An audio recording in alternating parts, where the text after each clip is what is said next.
Hey guys, what's going on? Welcome back to the Millennial Wave. This is episode 30 of the podcast, and I'm Rachel Kayleen. Today I have with me a very special guest. I'm really excited because I feel like I'm almost sitting with someone who's like a big authority in the Sacramento area, a huge influencer. I'm excited, but this is Lem Adams. He is the founder and CEO of, are you ready? Are you ready? He is the founder and CEO of Game Fit.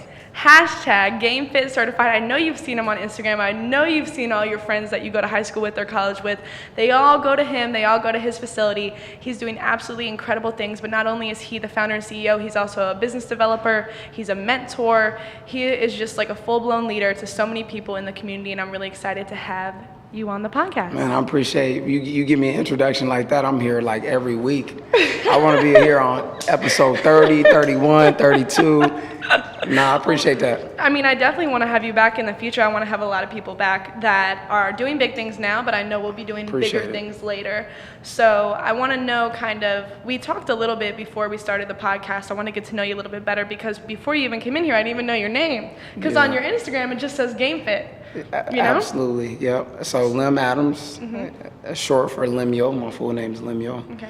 But just call me Lem for short. A lot of people don't pronounce it the right way. So Lemuel? So my mom said you might as well just make sure they just call you Lem because I'm tired of them pronouncing your name wrong. So that's what it is. That's how it happened. That's how it happened. Gotcha. Okay, so Lem, that's fine. Easy enough. Everybody, you know now. But no, I'm excited. So I want to know a little bit. Everyone knows about Game Fit. I mean, I've been out of school now for a while, like 5 years, high school.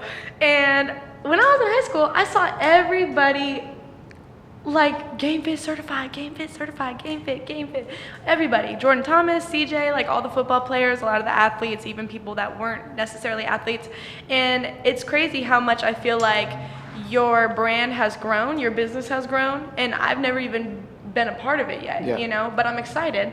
And I want to know a little bit about how you started Game Fit and kind of what led to it. So I can give like a little backstory of what inspired you to create something so special. To be honest with you, it kind of just started. I don't want to use the word hobby because typically things that I was interested in, I put a little bit more attention to detail into what I wanted to do.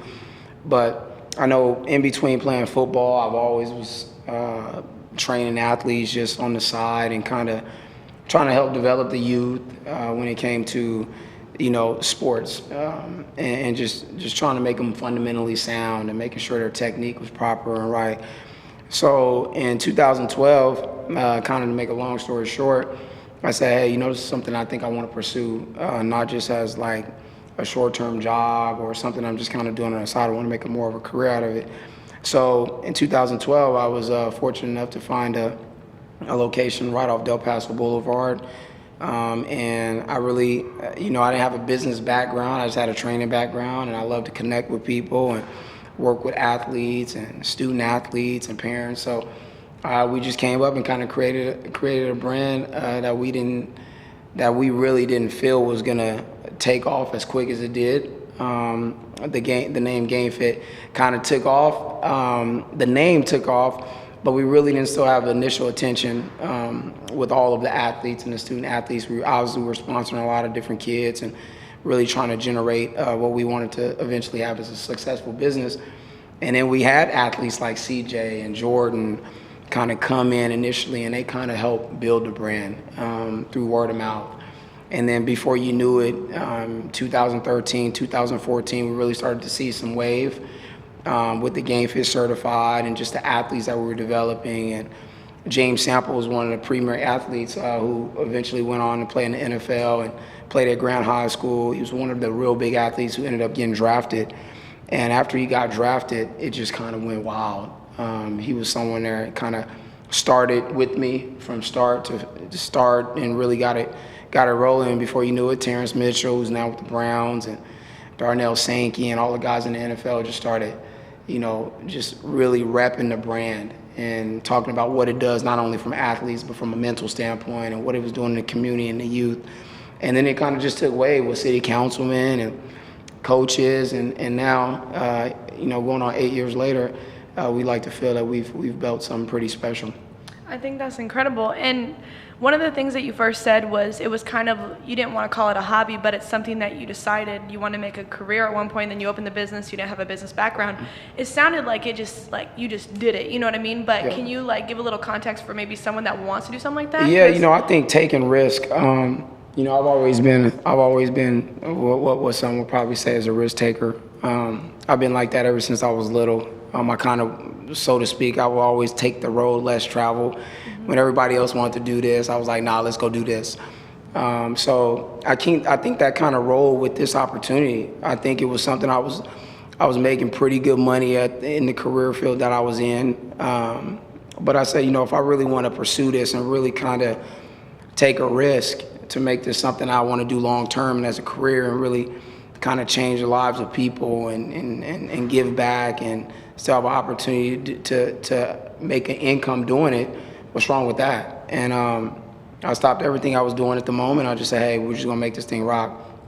And it was the best decision that I made. Even through the struggle when it came to financial struggle and things of that nature, I never really kind of wavered from the vision that we had initially. And when I say we, I mean like the people. I mean, I'm the only owner and things of that nature, but really the game field was really built by the community and the parents and the youth and everybody that was kind of part of it and kind of got it rolling. So I don't take that for granted in any aspect. But you got to take risks. I would probably say that's the key thing. And if you feel confident about your own abilities and and the work that you got to put in and the grind and the long nights, early mornings, all that different stuff that sounds cliche, you got to do it and you got to believe in it. So I've always had a lot of confidence in myself, and I knew if I pursued it and attacked it the way I wanted to attack it, it could turn to something that could be pretty successful. So what were you doing before you actually started the business? So I played arena football from 2001 to 2011. 2011 was my last year, but in between that, I worked in the education field. So I was a regional admissions manager, so I worked for some of the different colleges. I worked for a company called BH Education. So I had 10 locations, making very good money. I had over 25 employees working under me. We were very successful, but it wasn't something I saw myself doing long term. So, my boss at the time, she says if anybody could start a successful business, I remember I asked her who we had a very close relationship with. I said, hey, I'm thinking about, starting my own company up. And she said, what is it going to be? And I told her what it's going to be and my vision behind it. And she says, if anybody could be successful at this, you could be the person that would be successful at it. I think you should do it. And then her confidence is literally what allowed me to put my 2 weeks notice in. 2 days later, I went to her and I said, hey, I want to put my 2 weeks notice in. Before you even started the business? Before I even started a business. Oh my goodness. Yeah, exactly. I know. So I mean, I knew it was, obviously now, looking at it, to me, it was all God's plan. And, he said, hey, let's rock with it. And so I said, I'm going to rock with it. And I didn't look back. I literally went in 2 days later and put my notice in. Was there any initial struggles when you were first getting started? First off, where did you even start? Like when you're starting a business? You know what? I didn't have any business plan. That's the funny thing. People say, how'd you start your business? And I'm like, I did not have one business plan. What was the first thing you did? The first thing I literally did was put my notice in, and I started training out of my garage. And I just started making it to where it was kind of like it got a name, and then the location came available, obviously, on Del Paso Boulevard. How long after you started training people out of your garage did you do that? Literally, probably I would say 3 months later, okay. two months later. And it was fortunate enough to where it just kind of took off, and it was a struggle, obviously financial, because you don't even think. I knew I connected with people well. I believed in my ability to train, but I had no business background. My brothers had successful businesses, but I'm the youngest out of my brothers, so I wasn't asking for all this great advice, because there were some people that was telling me, no, don't do it. Why would you quit a great paying job? So I just said, so when you already know you're gonna be kind of backed into a corner like that with all these no's, you kind of fall under the rug, so to speak, and kind of say, I'm gonna just figure out this on my own. Like you bootstrapped it. I bootstrapped it, and then but that's kind of now that's where my business mind comes from now, from the spreadsheets to the membership forms, to anything that's business related now, is I know exactly how to do it. I know how to create a business plan. I know how to save. I know how to start business accounts up. I know how to start LLCs up. I know how to start corporations up. Now I can give legitimate advice to people who are saying, hey, what should I do? I know that having a nice, pretty building is not what it's about when you start early on, because there's a lot of overhead and costs. I know where to save. I know what we do need, what I don't need. So now it's kind of like I literally learned business on the go. And it was kind of the best, obviously with different people giving me some pretty good advice that I take, to heart and seriously about. But really, it was kind of like, I was thrown in the fire.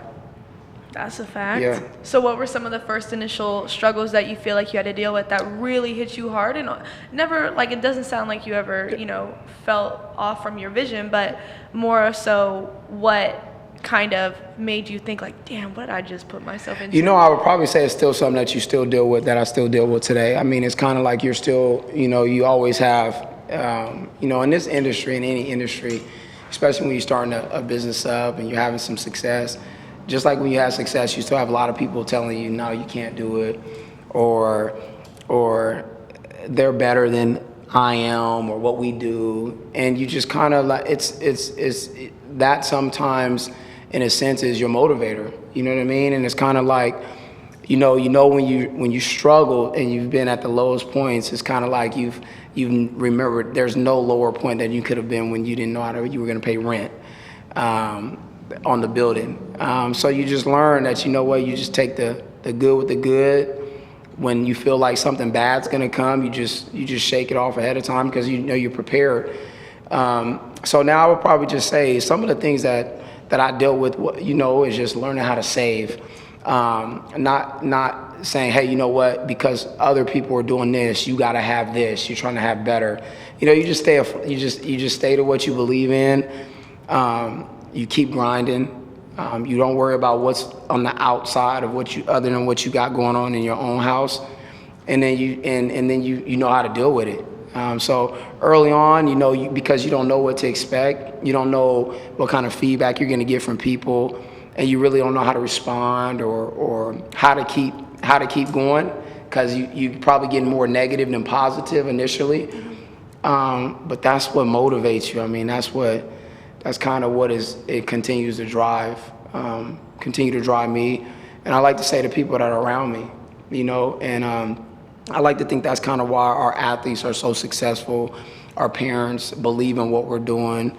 Our athletes get such strong academic grades, and our pros give back, because we've kind of created this mindset that no one is better than, the people that are around you, and then no one's bigger than the team. So we're all kind of like a family. So I think that's kind of what continues to motivate me, and what has inspired me through the struggles.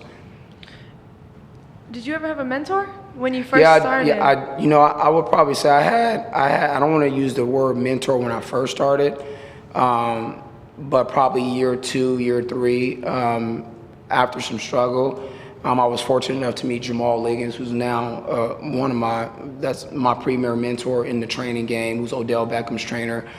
He trains a lot of the top pros and non-athlete pros in the world.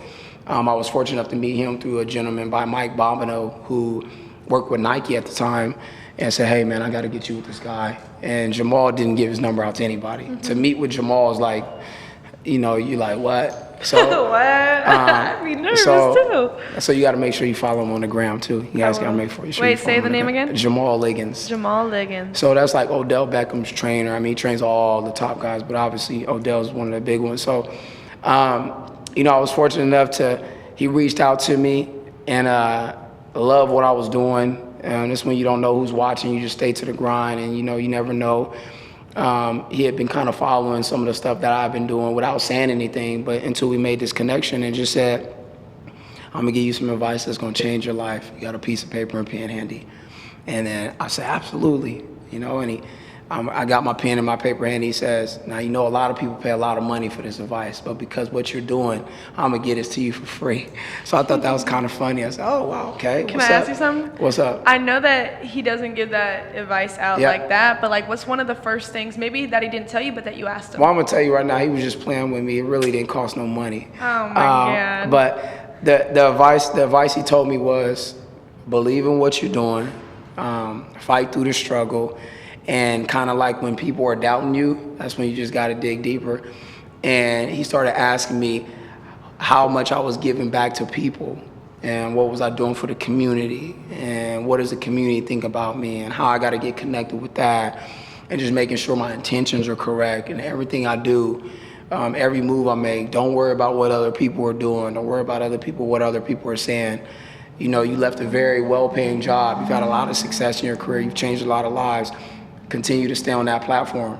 And I'm telling you, here's some things that you need to do from a business standpoint, obviously, and we talked about those things, and I implemented them the very next day because, you know, I'm super coachable and you learn from the best, right? And you ask questions, and I asked more questions. We were on the phone call for about 3 hours that day, so I was very appreciative of him taking the time out.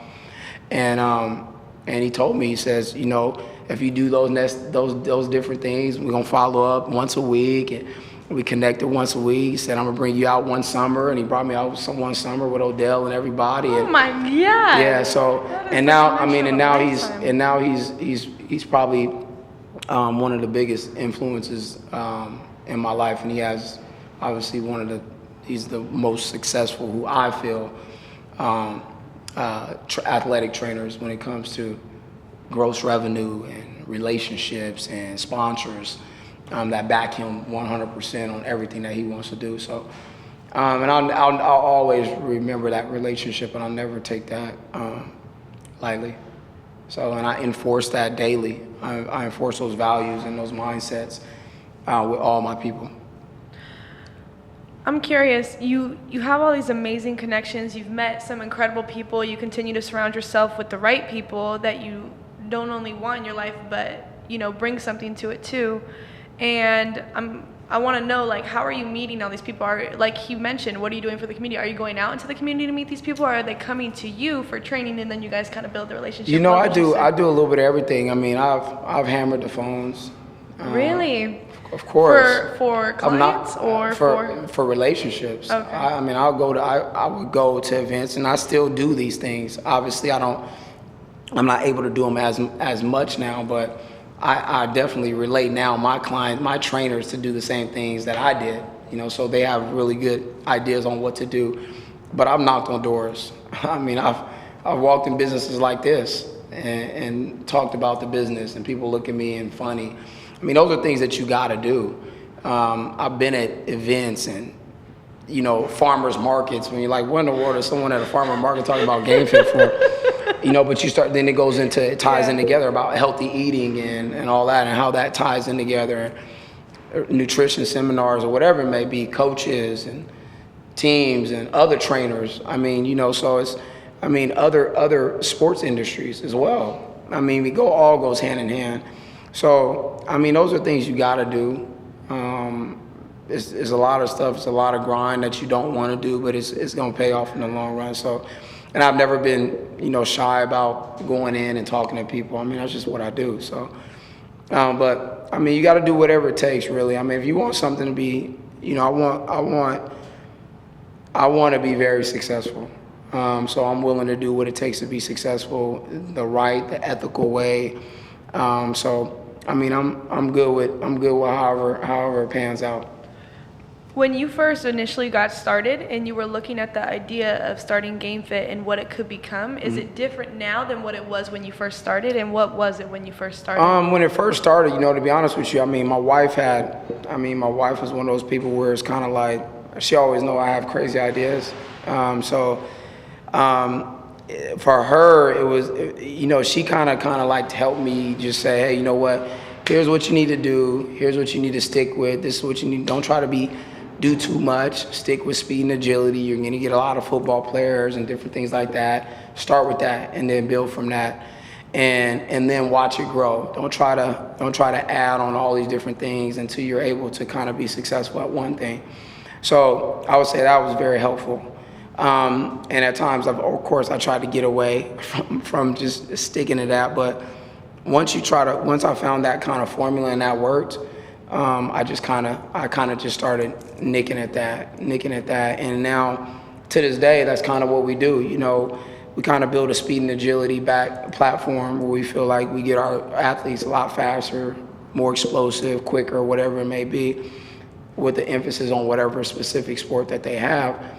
But we kind of like stood on that. We try to stay grounded in speed and agility, understanding that we're going to get a lot of different athletes from the football background because that was my background.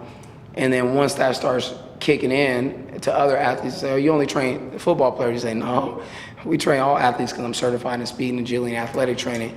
And then they're like, oh, and then now it's now people know that we do a little bit of everything. So it's kind of finding your niche, staying true to what you do, and not trying to get away from and add all kinds of stuff into it that you can't be successful at. Smart. Start small and grow big. Absolutely. So what's the vision? Now that you've been around for 8 years, what do you think has evolved and what do you want to be different? I mean, now it's always been about the people. But now it's really about my trainers and the people that are working with me and the people that have kind of helped this brand really grow. I'm very aware that I've done some successful things, but in no way, shape, or form am I going to say I'm the face of Game Fit because I'm the one that started it. And like I tell my trainers, they say, oh no, they want to train with you. And I'm like, they don't want to train with me. The people that don't know me don't want to train with me. They might have an idea of what it's like to train with me, and they might have gotten referred to me. But you can be even better than I was. I want you to have that dynamic. So now my goal is to build my trainers with confidence and have them build their own brand within a brand. And that's kind of what I'm doing now. And that's kind of like my goals for my success, because that's really how you judge yourself. I mean, is how many people you can bring along with you, and how many people you can help become successful. So just making sure I'm dialed in with my youth and making sure that they're being better student athletes and being better kids to their parents. And with my high school students, making sure they have an understanding that, you got to use an opportunity now. You're in a point where you can use an opportunity to be so good in a sport where you have an opportunity to get a free education. Why would you not take that lightly?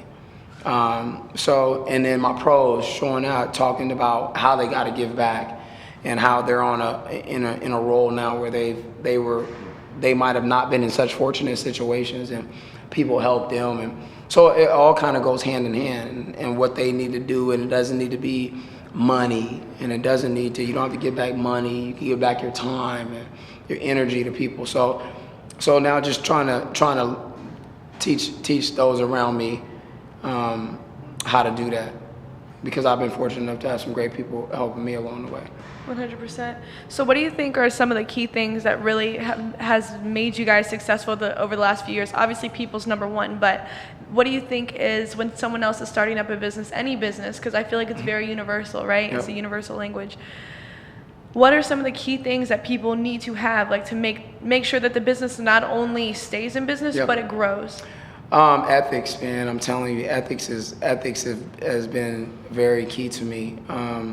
Doing things right, being honest, giving back. There's always, I feel like, I think if you're in a position to where you're making income and revenue and things of that nature from the people that you're providing a service to, I think there also has to be a portion where you got to give back. You got to give that time.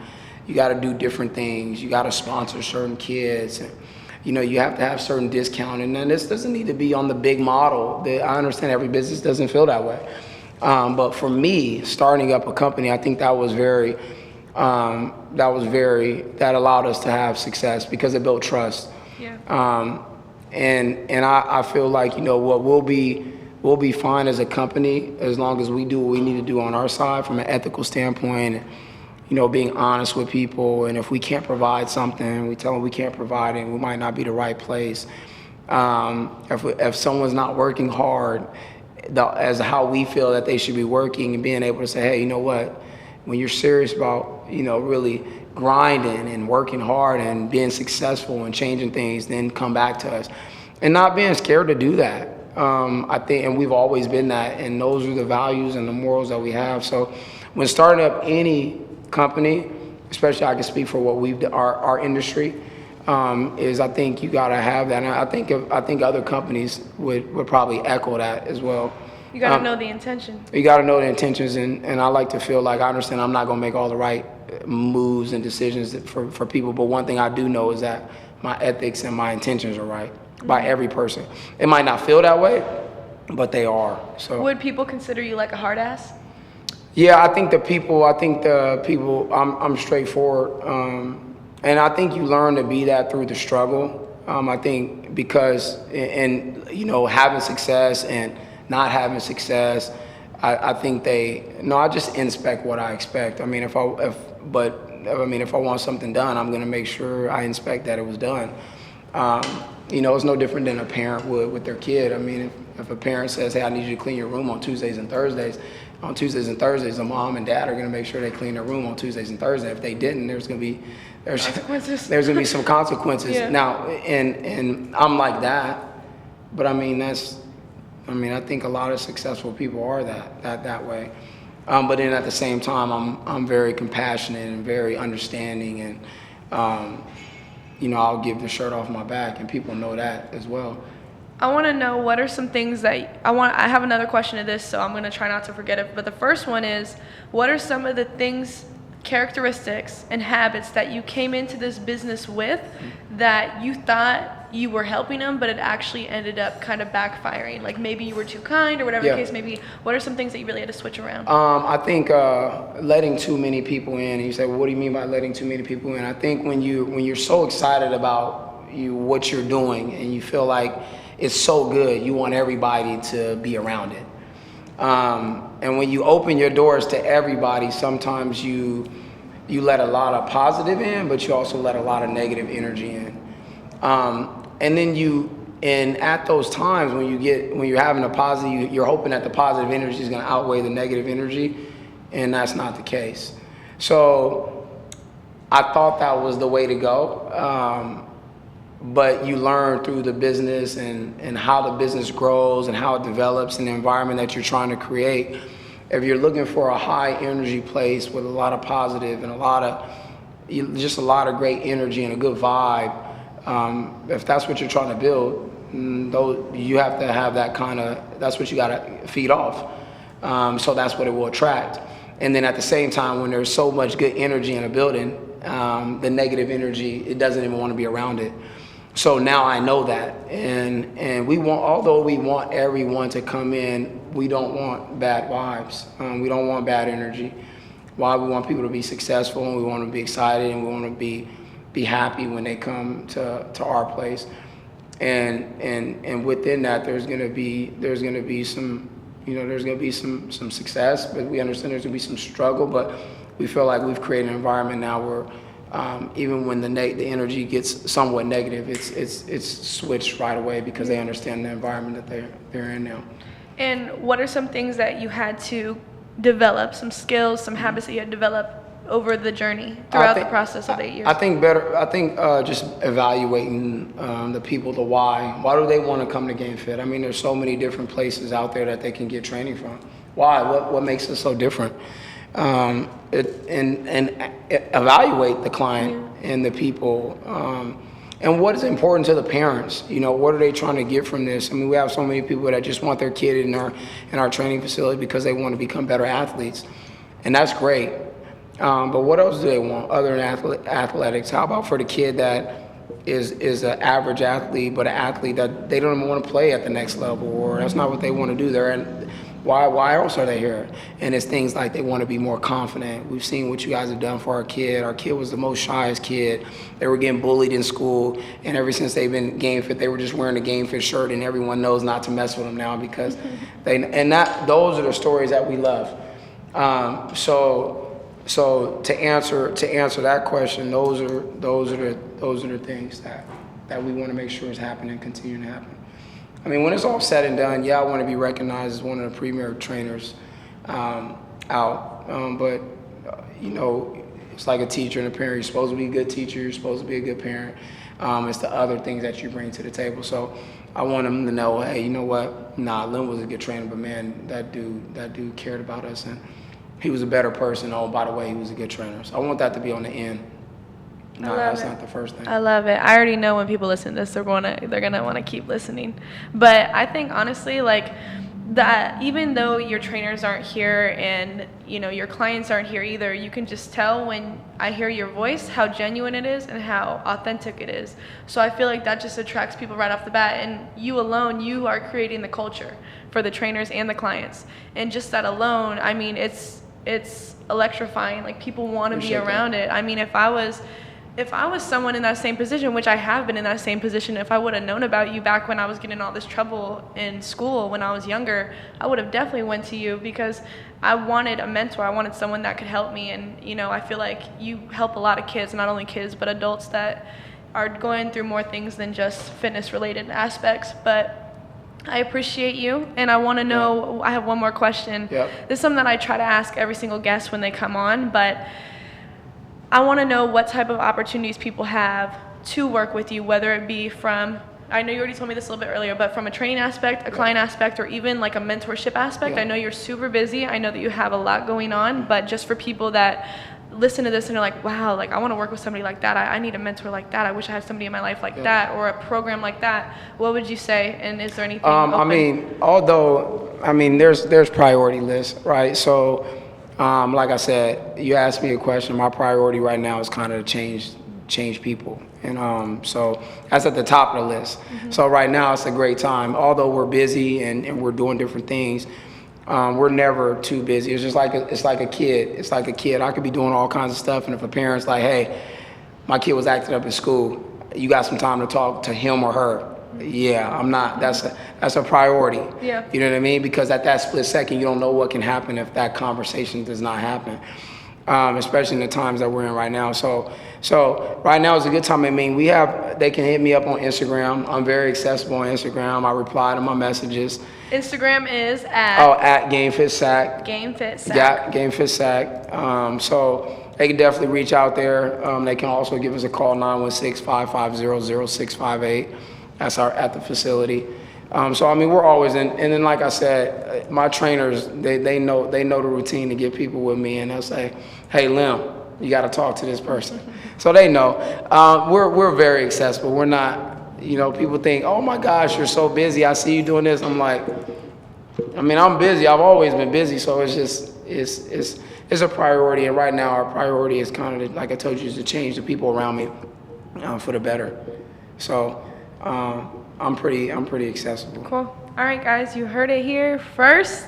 Game Fit Sac on Instagram. Hit him up, or you guys can give him a call. Thank you so much for being on the podcast. Hey, thank you for having me. Absolutely, and we'll see you guys next time.